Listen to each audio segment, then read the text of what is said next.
জীবনে মানসিকভাবে শক্ত হওয়াটা দরকার।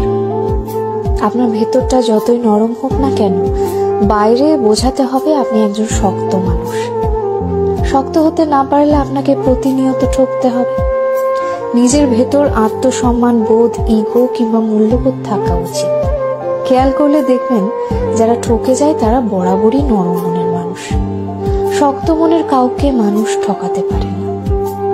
সবকিছু রিভেঞ্জ অফ নেচার অর্থাৎ প্রকৃতির প্রতিশোধের উপর ছেড়ে দিতে নেই। কিছু বিষয়ে আপনার নিজেরও প্রতিশোধ নেওয়ার দরকার আছে। যে আপনাকে যতটুকু অবহেলা করে, কষ্ট দেয়, তাকেও সেই পরিমাণ অবহেলা কিংবা কষ্ট ফিরিয়ে দেওয়া উচিত। জীবনে ভালো থাকার জন্য হলেও একটু কঠোর হওয়া দরকার। যে কোনো কিছু সহজে পেয়ে গেলে মানুষ মূল্য দিতে জানে না। মানুষ হিসেবে আপনি সহজ হতে পারেন, তবে সস্তা